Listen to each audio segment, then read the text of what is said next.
各位观众，大家好，我是秦碧纯，欢迎收看中嘉新闻周报。最近大家非常关心的苏丹红辣椒粉相关产品流入市面，又再添一桩。云林县一间公司买到含有致癌物的红辣椒粉，制成多款咖喱粉后，流窜全台湾。在高雄就4家业者进货，至少798公斤流入市面。高雄市卫生局也持续监督业者下架回收。高雄市卫生局稽查人员在卖场中进行稽查，因为致癌物苏丹红辣椒粉的话题延烧许久，而且含有苏丹红的产品更是连环爆，引发人心惶惶。现在就连咖喱粉也有苏丹红，让不少消费者在超商购买食品的时候都是心惊惊，呼吁市府严格把关。当然是会怕啦，可是政府要严格把关啦。说真的是这样子啊。他们不把关，还是民间的那种进口的那些厂商自己也要把关啊，对不对？会注意的，就会看看它的成分是什么了。因为我们不会很特意去看那个里面的那些东西，那个就是一些成分什么的啊，这样啊。含致癌物苏丹红辣椒粉流向全台，不少知名食品遭检出苏丹红。在云林县有公司就买到含致癌物的红辣椒粉，制成多款咖喱粉后流窜全台。高雄市卫生局接获台北市卫生局通知，随即启动查，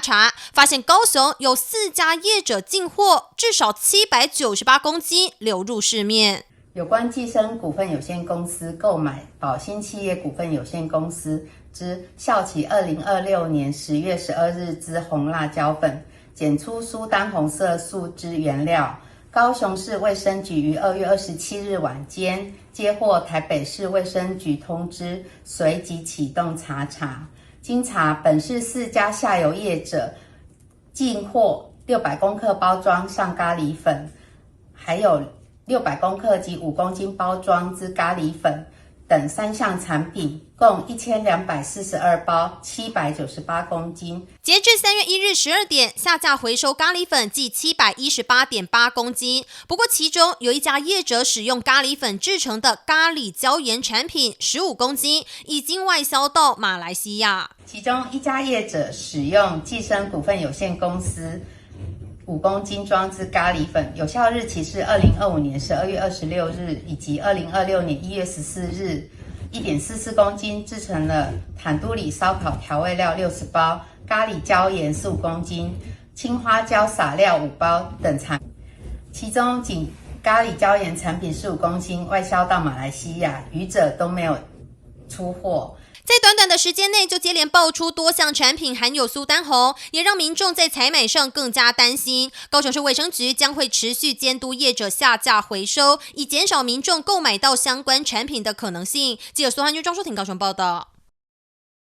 新北市政府在光复高中举办板桥第2座国民运动中心动土典礼。市长侯友宜表示，新北市现有的国民运动中心数量已是全国第1。现在更规划于25万以上人口的行政区新建第2座，未来新庄、三重和中和也将推动第2座运动中心。新工处长王义祥在简报中表示，板桥第2国民运动中心工程总经费12亿6千余万元，新建地下1层停车场，地上8层运动中心。工程规划透过设计延伸校园绿地，串联学校动线，并衔接都市绿带，打造生态跳岛。也规划独立出入口给光复高中的学生上课使用。侯友宜表示，市府将持续在人口达到25万以上的行政区新建第2座国民运动中心。未来在新庄、三重、中和等人口较多的区域，都将规划第2座运动中心，持续建设推动国人运动风气。那未来新北市只要满25万人口，有适当的地点跟第1个运动中心有一段的距离，可以照顾到整个区域的市民朋友，我们都会逐项来盖。像新庄、三重、中和这些人口数比较多的，我们还是会继续盖国民第2运动中心。未来希望新北市除了国民运动中心以外，我们的整个这个国民的健康体适能中心也一间一间的继续盖，让新北市充满着一个运动风气最兴盛的一个国际大都市。就是一个非常棒的运动城市。板桥第二国民运动中心除了游泳池、健身房、韵律教室、飞轮教室、综合球场、羽球场等核心运动设施以外，侯乙表示，持续一馆一特色的目标，以光复高中体育发展重点项目自由车为特色运动项目，设立专业级的自由车训练室，打造成为新北自由车训练基地，预计2026年9月完工。那我希望板桥这一座的国民运动中心以自由车为训练的基地，是符合大家的需求。就像我去林口盖那个国民运动中心的时候，我是考虑到身心障碍者他们喜欢运动要设计。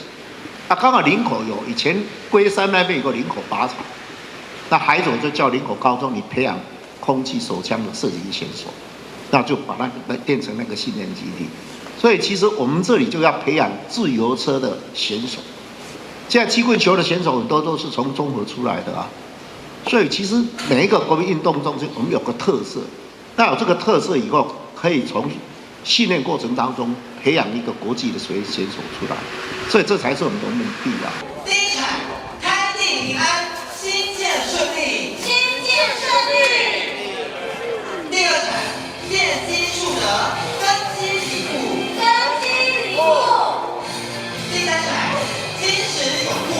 奠基成功，奠基成功。公务局指出，为了达成2050净零排放的艰巨目标，新北市的公有建筑物将带头做起减碳。板桥第二国民运动中心预计取得建筑1级能效标章，将是首座1级能效认证的国民运动中心。此外，也会配合停车场车位规划预留30%的电动充电桩设施管线空间，并且在运动中心顶楼增设太阳能电板设施，打造永续低碳城市。记者赵世渊新北采访报道。基隆市政府全国首创的基隆亲子照护平台，未来将让家长在半夜临时有儿童病痛照护问题时，都可以利用数位线上咨询。目前已经有超过100位家长加入试用，预计4月份扩大邀请基隆的家长来使用。会痒吗？是他不会痒，这样去急诊好像又有一点太严重了啊！不然我来 Google 一下好了，很多妈妈群都有在讲。妈妈群，可是我记得之前听说妈妈群上面的资讯不一定正确。我想到了，昨天我带小宝去看感冒的时候，那里的医生跟我说，基隆现在有一个亲子照护平台，上面有专业人员可以随时的让我们提供咨询呢。那还是我们来试试看。好啊，试试看。谢国良市长分享自己身为父母的经验，表示很多家长都会在半夜的时候面临小孩有病痛发烧，但又因为诊所已经休息不知所措，因此市府特别首创 LINE 线上的基隆亲子照护平台，提供咨询，方便新手爸妈。我们这一次推出的全国县市政府首创的亲子照顾平台，这个平台真好，他回答的非常的及时，而且上面的专业人员他解释的非常的仔细，而且浅显易懂，让我一看就了解。真的可以缓解我们这些妈妈紧张不安的情绪。对，因为其实我觉得当妈妈有时候小朋友一点点的小状况，那我们都会很紧张，但是我们又会担心如果在假日的时候没有诊所的状况下就跑去急诊，我们又会担心医疗资源的浪费，所以很常家长会很犹豫不决。那天发生这样的状况，其实那个平台真的给我很大的帮助，这样子，所以很呼吁大家就是可以一起来使用这个平台。现在这个事情很危险，赶快要送到医院的急诊室，或是说，有一点状况，孩子需要看医生，但是可以等到早上8点9点诊所开以后再过去，要不然就是说孩子还好啦，吃个安佳乐退个烧，或者是帮他抹一些这个过敏性的药物，抗过敏的药物。然后再观察看看，我想很多家长其实心里面都有经过这样子的一个心理的历程。我想市府跟卫生局他们做这个专案呢，基本上他就是希望是真的是真人的回复。那所以以我们是承办的单位来说，我们真的就是24小时都是，而且一定都是有儿科经验的护理师，或是专科护理师或者是医师。这个我想在资格上面，这个是我们给市府的一个承诺这样子。那基本上就是在提供，因为虽然我们都很专业，但是我们还是一样，刚刚市长有讲，我们并不要取代基层在地基层诊所医师的功能，所以我们大概在回答上面，我们还是会比较保守，因为毕竟我们不是实际跟家属具有个面对面的，也就是我们不做很明确的诊断，也不会给具体的治疗的建议。那我们只是会就情况来解决家长的一个问题，这样。那目前它已经是一个正式的，然后已经有跟这个社群媒体公司申请的一个付费的平台，所以它的人数是可以做扩充的。对，我们是平日的晚上8点到早上8点，然后周末假日，主要是锁定在医生休息室。像刚才市长说的，这个时间其实白天还是能够尽量回到原本的医疗院所去做判断，这样我晚上才更安心啊。市长谢国良、卫生局长张贤政及医师团队共同出席记者会。据了解，基隆亲子照护平台已经有150位家长加入试用，预计4月份累积超过200人，会再扩大邀请全体的基隆家长使用。记者黄志生、陈淑平基隆报道。全台最大玫瑰花展台北玫瑰展3月起在花博公园新生园区的台北玫瑰园登场。超过800个品种与5000多株的玫瑰美丽盛开，不但是热门拍照打卡的景点，也吸引不少新人来拍婚纱照，留下美好的回忆。让我们一起来为玫瑰园注入美好能量。2024台北玫瑰展，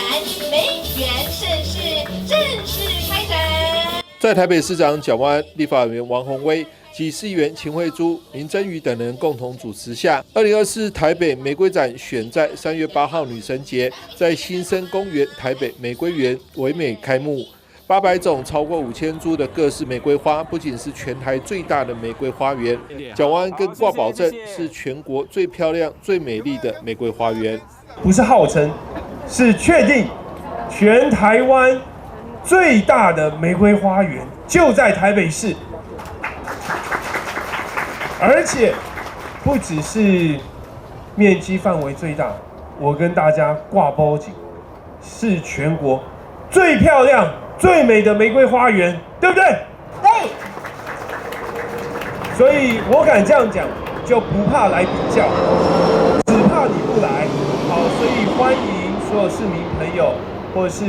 其他县市的好朋友，来到台北市。都来我们新生公园欣赏这么漂亮的玫瑰花展。占地1.5公顷的台北玫瑰花展分为6大展区，包括品种区、花海区、五彩玫瑰园、育种家花园、秘密花园及园艺植物布展区。其中品种区可以看到众多的玫瑰品种，花海区则让人宛如身处花海中。这些区域呢，就是会有不同的品种，例如说，花海区呢，就是它的玫瑰品种是比较高的树玫瑰，然后它可以创造一些就是在民众在走在那个街道上的时候，他会觉得就是置身在花海所以我们就会叫做花海区。五彩玫瑰园则有色彩缤纷的各色玫瑰，尤其罕见的绿玫瑰更成为许多摄影爱好者及游客朝圣的对象，直呼好特殊。因为一般的都是以粉红、黄色、红色为主，那绿色的是它跟叶子有点接近，比较不能凸显。对那你拍起来感觉怎么样？漂亮吗？算是比较特殊的一个花型。那代表请它的一生就培育超过250个品种，对，是非常优秀。在公园处人员的解说下，台北市长蒋万安开心地欣赏育种家花园的玫瑰花，还闻了英国育种家大卫奥斯汀培育的古典玫瑰花香。稍微有一点风信子的味道，但是又没有风信子那么清香。闻起来味道怎么样？味道怎么样？不错，蛮香的。英式花园也是今年台北玫瑰花展的新亮点，透过雕像、潺潺流水和融入当地景观，让玫瑰花以最自然的方式呈现。我们这次有特别布置，就是英式花园的一个布景哦，让大家在这个花园里面可以感受到哦，就在英式的花园里面。那为什么要用英式的部分呢？因为我们育种家花园总共会有3个育种家，那其中一位就是那个英国的育种家哦，那它整个英式的一个古典玫瑰哦，在我们的花园里面哦，现在目前其实也绽放得非常的漂亮。还有由10兆拱门和爱心喷水池组成的秘密花园，同样吸引许多民众到访。不过，代表浪漫与幸福的玫瑰花，不仅在照顾上非常不容易，不同品种的开花期也都不一样。如何在3月展期让玫瑰花同时盛开，可是有诀窍。在照顾玫瑰的部分呢，我觉得重点就是在秋季哦，我们会有一个中剪哦，就是在整个玫瑰株呢，我们去剪，就是修剪的时候呢，我们让它留些芽哦，在秋季的时候会绽放一次哦，非常漂亮的玫瑰花。那在冬季的时候呢，再强剪一次。那冬季强剪的时候，那个枝叶量强剪下来的那个量会比较大一点哦，那也是在促进哦，现在3月份哦，让它促进它开花的一个工作。3、2、1，谢谢，谢谢大家，谢谢哦，白头偕老，谢谢。开心的宇多对在玫瑰园取景拍摄的新人合影并给予祝福。台北市长蒋万安也分享多部以玫瑰花为主角的经典艺文作品，不管是凤飞飞的可爱的玫瑰花，好，大家都耳熟能详。还有包括《小王子》这本书画册里面讲到的玫瑰，也代表着教了他怎么样去爱别人。当然还有电影《美女与野兽》这部卡通，大家看过，里面的玫瑰花也代表着我们抛开偏见。那另外还有歌剧，也就是有一出叫《歌剧魅影》，非常有名，里面有面具玫瑰，更象征着此生不渝的爱。我想这都是非常多经典作品都用玫瑰呈现，所以我想欢迎所有的好朋友，不管你是要来脱单、要来告白，或者已经有另一半，带着太太、先生、好伴侣一起来这边欣赏玫瑰，相信都会有更多的浓情蜜意。特别3月8号今天是什么节？国际妇女节，也是女王节，也是女神节，所以欢迎大家邀请另一半前来。那同时我们3月14也是白色情人节，也非常适合来到玫瑰花园区走走逛逛。不时从头上呼啸而过的飞机，搭配美丽的玫瑰花，更有一种出国的氛围。台北市政府公务局公园处方面表示，受到今年天气较寒冷的气候影响，玫瑰园预计从3月中旬逐渐进入盛开期，是赏花的最佳时间。除了赏花外，园区还规划了许多精彩活动，包括专为新人制定的美好见证活动，邀请新人到玫瑰园拍摄浪漫婚纱照，就有机会获得限量的玫瑰对杯。对园艺有兴趣的朋友，也可以参加平日下午的导览活动。欢迎国人3月底前到台北玫瑰园感受春日的幸福与浪漫。记者张启腾台北报道。由美国艺术家发起的红球计划，3月29日开始，连续10天，将在台南各大景点与市民见面。台南市政府特别举办展前记者会，热烈欢迎红球来到台南。红球计划自2001年开始，迄今游历全球40多个知名城市，是世界为期最长的街头艺术行动。台南市文化局正式宣布，3月底将来到台南。那这个策展行动其实是将一颗其实比一层楼将近有1层楼高的红球那相砍进城市的某一个角落里面。这个红球特别之处是，它其实是一个以人为主体、以观众为主体的一个艺术作品。它置入到街区之中呢，其实就跟街区会产生一些化学变化。那希望借由这样艺术的刺激，可以让民众有更多的想象。艺术家在10天展期中会带着红球，以不同的形式移动到10个地点。整个行动就是艺术本身。目前公布安平古堡、接官亭、国立成功大学未来馆以及和乐广场这4个地点。Red Bull is not just about places; it's very much a work about people. And so for me, I'm excited to find out what's going to happen and what's going to be revealed as we do the 10 sites as part of Red Ball Thailand. 那同时，我们这次策展呢，也回应了台南400年来的水文变换。那基地的挑选包含这个海岸的沙丘区、文园溪流域、德庆溪、福安坑溪，还有竹溪、五条港跟玉河这些地方。在台南400的重要时刻，红球以多元面向呈现台南与世界交配的方法，展出时间也正好遇到连假，也和不同的品牌和酒店推出优惠活动，让民众跟着红球走进古迹巷弄的同时，带动观光热潮。记者杨淑怀台南报道。捷运三鶯线延伸桃园八德段的综合规划报告日前由交通部审查通过。这段工程长度约4公里，有3个车站，将争取在今年中核定，预计核定后9年可以完工。捷运三鶯线延伸桃园八德段的综合规划报告在日前获得交通部审查通过。这段工程长度约4公里，共设置3座车站，跟板南线、三鶯线、机场线跟桃园绿线构成3环6线的第3环，将争取在今年中核定，预计核定后9年可以完工。在八德这边设了3个站，一个站就是在大南这个机营市的站，将来是共站共构。那另外一个是在树前皮旁边有一个站，那第3个站是在八德交流道和平跟河翔路口。那这个案子整个总经费是157亿，中央负担89亿，那我们这边是负担68亿左右那我们希望说努力在今年年中大概6、7月的时候可以顺利通过，然后送行政院核定。这核定完以后，就由新北市政府来代办施工。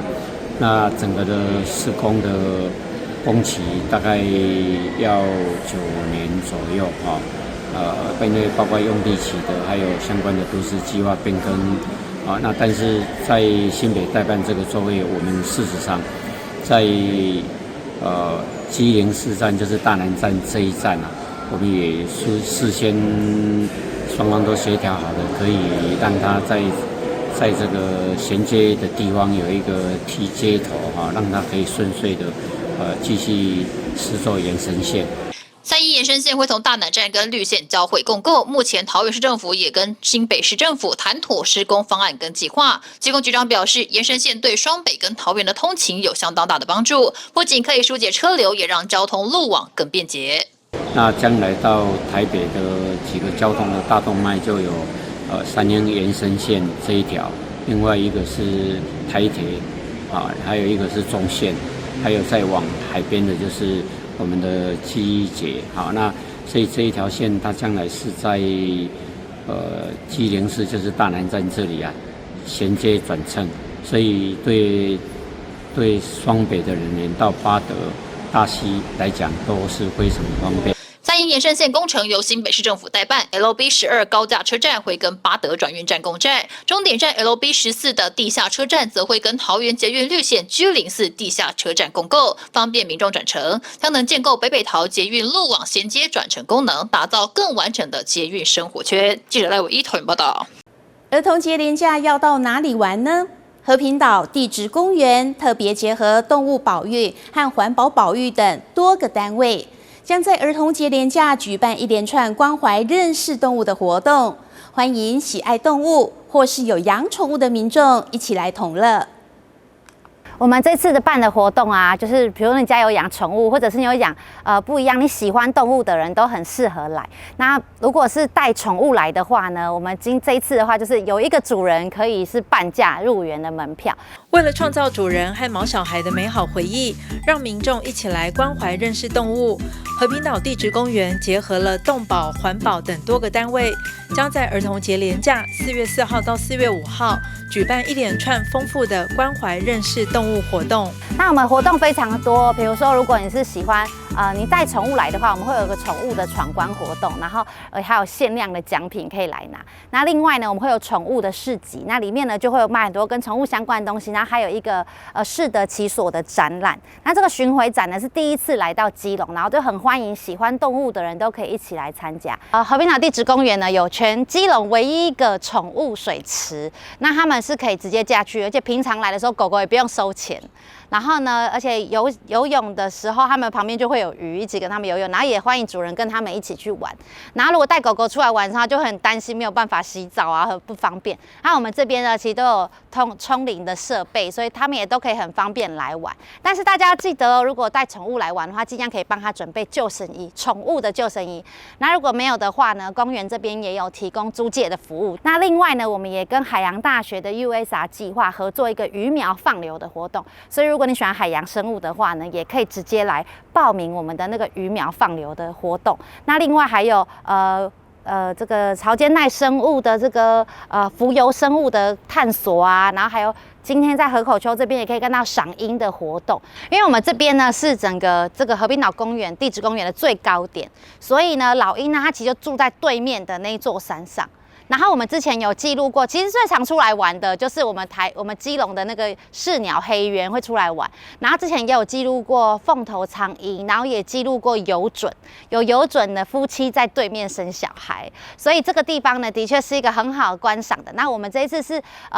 猛禽协会的，他们会专门来这边，然后带着大家怎么观察台湾的这些猛禽，然后也是免费的活动，所以欢迎大家可以直接到我们的官方网站上面去报名。如果想了解怎么照顾特殊宠物，这次也有免费讲座，提供丰富的知识。那另外呢，我们有非常多的讲座，就是比如说，如果大家家里面有兴趣想要养蜥蜴啊、乌龟啊，特殊的宠物想要来养的话，你又可以来听我们的这个讲座。讲座内容就会告诉大家，你要养这种比较特别的益虫呢，有什么需要注意的地方。总共有4场讲座，都是免费的。透过多元的展览、讲座、市集和体验活动，主办单位欢迎民众和宠物一起来同乐。详细资讯与报名方式可透过活动网站进行了解。记者黄日升、陈淑平，基隆报道。原本学习电影戏剧的胡家启，因为看好太阳光电产业，所以投入劳动部云嘉南分署的职业训练课程，从零开始学习。结训后，除了取得3张太阳光电的证照外，也顺利就业。胡家启也鼓励想转换跑道的女性朋友，要勇敢地跨出第一步。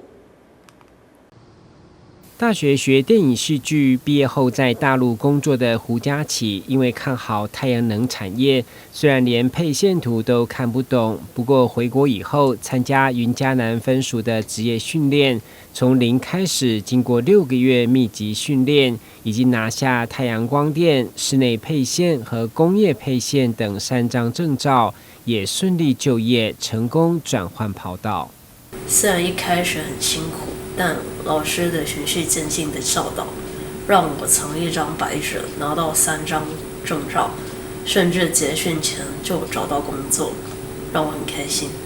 相信只要有心，努力学就没有不能的事。我们因应政府推动绿能政策，太阳能产业现在前景看好，业界目前人力需求大。我们的学员在训练之后，可以从事太阳能系统的规划、监工、保养以及维护等等的工作。那新人起薪有落在35000到38000，如果有经验，薪水我们在业界都有5万，不是问题。云嘉南分署在新的1年持续开办职业训练课程，除了符合市场的技术需求，学员在结训后就业率也都有80%以上。欢迎待业民众来学专长，不只免训练费，符合资格的对象还可以申请生活津贴。记者郭文吉台南报道。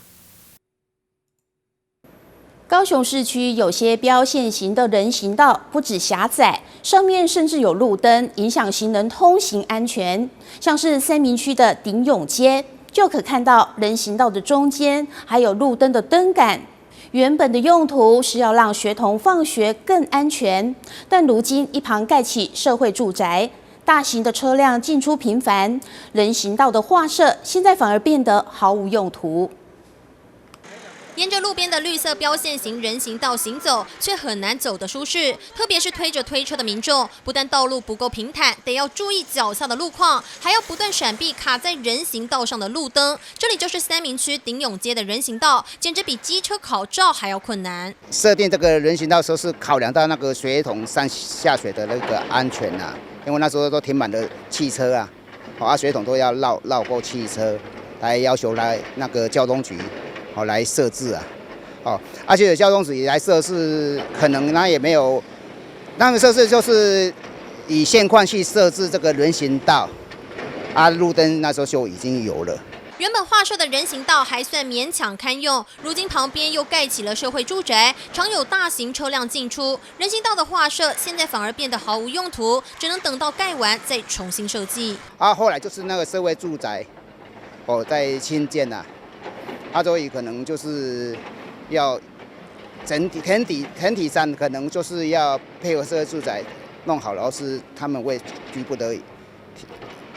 调整。只是这样的人行道，其实在高雄随处可见，常常因为路灯的影响，人行道上出现障碍物，有时还会出现扭曲的人行道，里面是必须跨越人行道的停车场，相当奇特。不过面对许多原本就没有划设人行道的区域，尽管绿色标线型人行道划设得很勉强，但还是有意想不到的好处，因为路边常有的违规停车，现在没有一个人敢直接停在标线型人行道上。当初还没画之前，就是停满的那路板就是停满的汽车，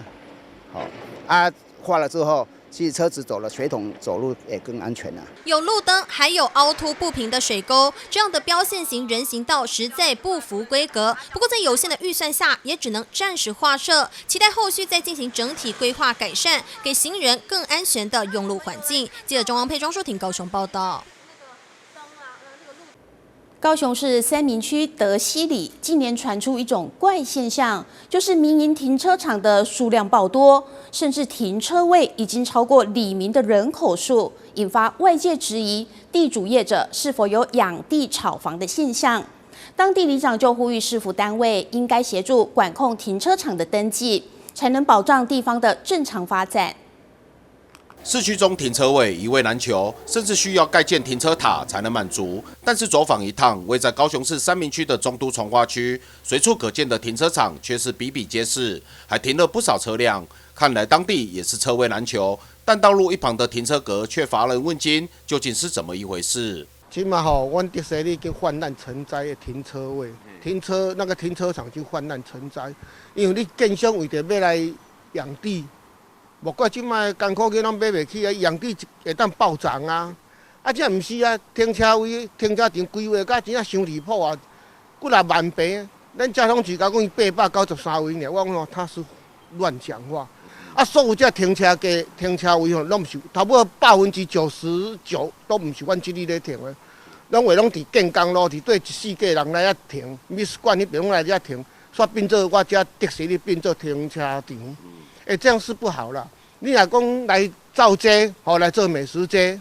我甲拍破我欢喜到要死。当地里长林才旺表示，近年来随着都市的发展，德西里又是重划区，除了有新盖好的大楼外，也有正在施工的建案。根据民政局2024年的1月资料显示，里内登记总人口数为2319人，但民营停车场却已经超过20座，停车格更是都比里民多。外界也质疑业者养地炒房，让地方发展出现畸形现象。我们不是反对这停车场，已经泛滥成灾太多了啦。想过了做每一条大路拢种停车场，就路看规位大小车一大堆，无大间。伊讲路边看到拢无人要停啦，大家拢停咧俗的啦。你建设公司这样养地，我们交通局说这是咱的内政部交通局。交通局准的，我讲哪有这个地方的代志，讲到是内政部交通局去啊。所以我感觉我们地方的交通局，有的人咧甲回答这个问题，我感觉有一点误差啦。虽然市府单位表示，民间业者符合相关规范才会发给停车场登记证，但里长气噗噗的跟记者表示，里内有占地3万多坪的停车场，工序上已经失衡外，同时也让地方发展的竞争出现严重落差，造成隔壁区里消费商圈逐渐成型，德西里却成为市区最大停车场域。希望市府要有所为，协助控制。记者李佳龙高雄报道。基隆塔正式营运后，吸引许多观光的人潮。在基隆塔天空步道往主普坛的方向，有一间充满台湾原生植物的书香空间，带你一起去拜访。可观赏到山海城景观的基隆塔掀起旅游热潮。走过基隆塔天空步道，来到这间空书屋，在书屋策展人发挥专长下，将许多采集自基隆野外的植物与书香巧妙融合，打造了这间台湾唯一的在地原生种植物最多的书屋。那在这个空间里头，我们也是全台湾最多台湾原生种植物的一个独立书店。我们的生态园区是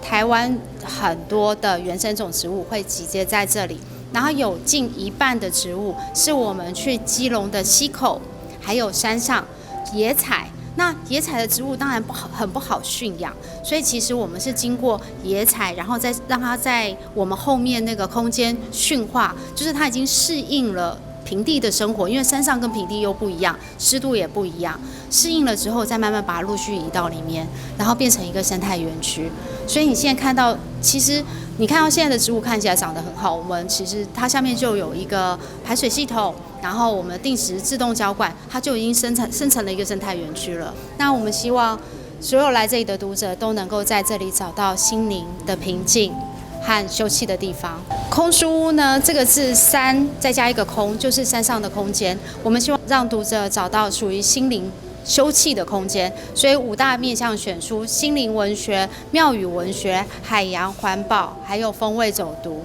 墙上的书架呈现高低起伏，以海浪不同的高度作为灵感设计。除了陈列许多在地人文书籍之外，书屋里的柜台、桌椅、木制品，团队也费尽心思，以基隆航运用的木栈板来设计打造。这里的每一个书架、每一个柜台都是我们自己拿钉枪钉出来的。对，就是因为一般木工也不会这么有心跟我们去研究结构这件事。然后这就是航运啊、货运的那个站板，对，然后把钉子去掉之后，就变成这些木材来做使用。我们的桌子、还有我们的柜台、我们的椅子，都是用站板木做的。这个独立书店目前的营运方式，周一到周四采预约包场，周五到周日对外开放。对外开放的时间有提供烧麦等真实的特色餐点可供选择，民众不用担心肚子饿。而针对预约包场的客群，则是另外设计餐点饮品，满足视觉与味蕾的饗宴。甜不辣的话，我用甜不辣来取代所谓的玉米片的部分，可是稍微等下形状可以看得到有点雷同。那甜不辣我是选用有牛蒡风味的，因为牛蒡带有一点点木质的那种香气在，所以搭配的姜汁番茄的话，两个可以互相做呼应。那第二道餐点的话，是用台湾传统的红鲟米糕，然后跟基隆夜市有一家蟹肉羹跟米糕，也可以互相做呼应。那我们把蟹肉铺在我所谓的微米糕上面。为什么说是微米糕？是因为我们用的是台湾的米，而不是用糯米，就是我们一般吃的白饭，把它制造出来有点像糯米的口感。它的米饭感觉还蛮 Q 弹的，然后蟹肉放上去也还蛮香的这样子。然后要跟大家特别分享一下这一道，我刚以为是红肠，然后就它喝起来之后，它是这个川贝枇杷膏的味道，很特别的一个限定的饮品。我们可以看到几个台湾沿岸的港口要有背山面海这样的特殊地理结构，说穿了只有北部基隆这个海岸线是才有这样的景观。而且你走到全世界，我在苏格兰有看到这样的一个就是背山面海的一个地理景观，其他也很少城市会是这样子，有山有海。所以我觉得基隆真是让我觉得是一个非常美丽的国际港口。透过基隆塔的串联，让来到空书屋的民众能在这个放松的环境里走读基隆，体验这份纯粹与美好，深刻来感受基隆山海城的独特魅力。记者黄日升、陈淑平基隆报道。华山基金会安南爱心天使站在地服务将近20年，最近举办感恩茶会，感谢长期协助关怀长辈的爱心人士。活动当中更邀请艺文幼儿园的小朋友担任一日儿孙，让长辈感受同心同趣的欢乐时光。安南区的艺文幼儿园的小朋友专心在色纸上描绘长辈的手模。这是华山基金会特别为长辈安排的活动，透过小朋友的陪伴，让长辈感受到关怀与温暖。华山基金会在地已经服务满19周年，服务超过380位以上的长辈。那在疫情期间，很多的长辈没有办法外出，那也感受到健康其实是非常重要的。所以呢，今年我们特地邀请长辈、善士以及义工一起来制作幸福龙的挂饰。那希望呢，这只幸福龙能够陪伴长辈度过健康平安的一整年。华山基金会安南爱心天使站自民国94年起展开在地服务，至今已经19年，陪伴过380位失能、失智、失医的长辈走过孤苦无依的日子。为感谢长期支持的善心人士和志工，特别举办感恩茶会，也邀请到了公所的主秘张介军一同来陪伴长辈。19年真的是相当不简单，因为有一些社会的福利制度公部门的那一个没有办法延伸到每一个地方去。那透过华山的一个协助让我们更深入基层去协助我们社区的那个民众。华山呢一直以来是在地从事免费的到宅服务，因为这样子的免费到宅服务，所以我们需要非常多社会资源，需要非常多的义工，需要非常多的人一起来努力，才可以完成这一条不容易服务的路。除了陪伴长辈制作幸福笼来挂饰，也邀请曾经做过中婆塞的邱阿嬷来煮汤圆，寓意大家事事圆满，笼平安。记者张硕维台南报道。高雄凤山区忠义里有一个零售市场，分成2个地段营业。由于一端初期经营不善，加上产权不清等因素，形成治安及卫生的死角。里长及社区希望政府单位能出面协助解决这个困扰地方的大问题。传统牌楼上挂着大大6个字“自由零售市场”，走进去一看，里面摊位却已空荡荒废，上面布满厚厚尘埃。走道上还放满铁架围篱起来，原来这是凤山忠义里内自由市场的另一端。由于初期经营不善，加上产权不清等因素，关闭荒废已40多年。在长期无人管理的情况下，形成地方卫生与治安的大死角。流浪汉呐，一寡迄个什么人咧饲流浪猫狗的啦，拢来食啦，足恐怖的，暗时啊呢，人拢无啥敢行过食。进前唔知几年前，才有人捌咧用抢位的。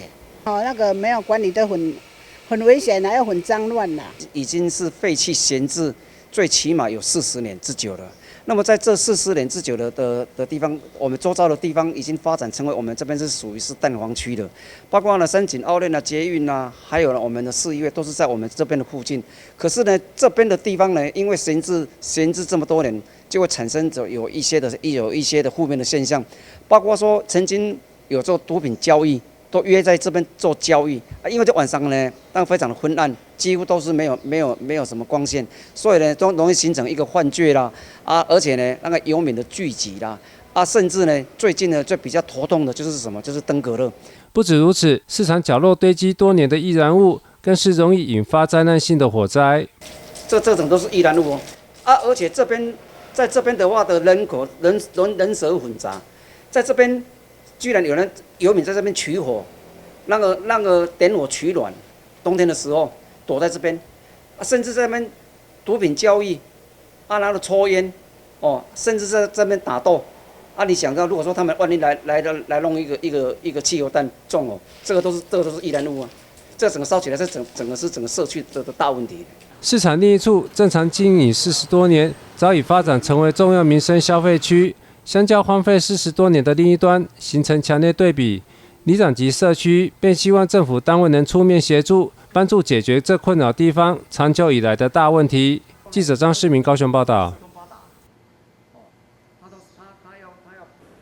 传统活动假牙都是靠钩子勾在邻近的牙齿，但如果缺牙的数量越来越多，能勾的牙齿变少，就会让活动假牙变得不稳定。不只会脱落，吃东西时卡卡的，甚至会压迫到黏膜，造成疼痛。奇美医院就透过植牙搭配局部的活动假牙来解决这种困扰。不少长辈因为牙齿掉得多，影响饮食，会以活动假牙来增加自己的咀嚼能力。但传统局部活动假牙因为异物感大，很多长辈戴久黏膜会痛，甚至假牙容易脱落，会不想戴。因此，奇美医院牙科部针对多颗缺牙的治疗，除了活动假牙、人工植牙，现在结合植牙搭配局部的活动假牙，就能解决喷假牙与黏膜摩擦受损的困扰。我们一般传统的局部的活动假牙，那这种局部活动假牙，我们是靠一些牙齿跟牙肉来帮忙支撑这个假牙。那因为我们知道，黏膜也是牙肉，它会比较软，比较容易受伤，所以在这种假牙的佩戴上，病人很常因为牙肉吃东西可能会疼痛，而有咀嚼力不是那么好的一个状况，很多东西咬不烂，再加上吃一些比较硬的东西的时候，黏膜会有疼痛的问题。那在这个情况下，如果我们适时的在一些没有牙齿的地方增加一些植牙的支撑，让这个假牙是牙齿跟植牙一起帮忙支撑，而不是牙齿跟黏膜来帮忙支撑这个假牙的话，病人在吃东西上咀嚼力会有很大的一个改善。那再来就是也可以减少黏膜被压迫的问题，病人也比较不会有疼痛的状况。医师强调，不管是活动假牙或植牙，都要注意清洁。虽然活动假牙能够取下清洁，不过咬合力较差，而植牙搭配局部的活动假牙，因为有植体的支撑，咬合力较佳，而且不用每颗植牙，费用相对比人工植牙要省，提供民众不同的选择。记者林盈根台南报道。台积电高雄厂变更为2奈米厂，用电量将暴增到42万千瓦。环保团体就建议台积电能和邻近的后进社区协作公民电厂。市府经发局则表示，会尽力协助，也希望台积电能落实绿电的承诺。台积电高雄厂由28奈米厂变更为2奈米厂，用电量将从38万千瓦暴增到42万千瓦。在环查报告中，台积电也承诺会在2040年100%使用再生能源。市府经发局表示，高雄市的发电量充足，也会尽力提供厂商绿电。高雄一年的发电量，大概500多亿度。然后实际用电只有300多亿度，所以说我们整个高雄的发电是足够的。但是为了提升绿电使用的比例，以符合净零排放的趋势，这次台积电在环差变更也把使用绿电的期程往前来提前，包括在2030年就使用绿电达到60%，在2040年就能100%来使用绿电。不过，地球公民基金会指出，以台积电先进制程的最大用电量，需要22座大巨蛋铺设的屋顶型太阳光电，因此建议台积电和邻近的后进社区合作，发展屋顶型太阳光电，或者自行在厂房上架设太阳光电板，自己生产绿电，成为地方好邻居。在工厂上面盖太阳光电，好像并不是一个并不是一个问题啦。所以我们会觉得，希望说，如果台积公司真的觉得是有安全性的问题的话，也希望他能够提出相关的资料，来说服民众跟政府，为什么他们的厂房不用盖光电板这样子。那至于社区的部分，我想社区因为其实除了我们当然是希望先从周边的社区来做，但是如果真的要谈到发电量的话，其实根据我们来算的话，其实真的是上万栋的建筑物都来做屋顶光电，才有办法满足他们的发电用电量了。我们也会协助有意愿的社区积极来推动公民电厂，让也是更多元的绿电来源，让所有投资高雄的厂商能便捷的使用绿电。另外，地球公民基金会也建议台积电遵守气候变迁因应法，提出温室气体自主减量计划，至少10年，每年10%的温室气体增量抵换，以及期程评估，以树立半导体龙头的表率。那我们的希望是说，10年，这个未来的10年能够每年10%的增量抵换，比照这个我们现在的既有的规定这样子。那在更长远来看的话，希望说可以比照这这个未来即将上路的碳费收费标准，那里面有规定，就是说这个碳排放大户呢要来做这个自主减量的计划。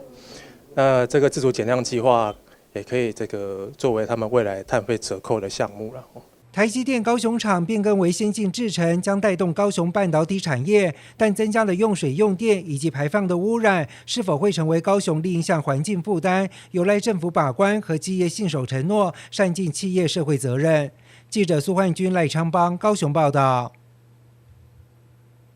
感谢您收看中嘉新闻周报，我是秦碧纯，我们再会。